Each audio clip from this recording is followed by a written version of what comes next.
how to find chat notifications and sounds settings on Android or iOS phone. Hello guys, in today's video I'm gonna show you how to find it easy and quick.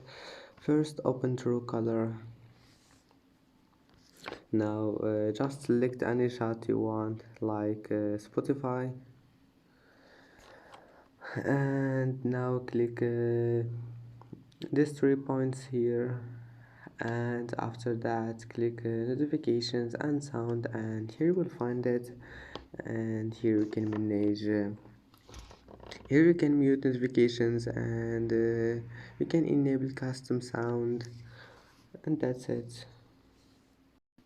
that's it for today's video. If you like this video, please don't forget to like and don't forget to subscribe, and thank you for watching this video until the end, and see you in the next video.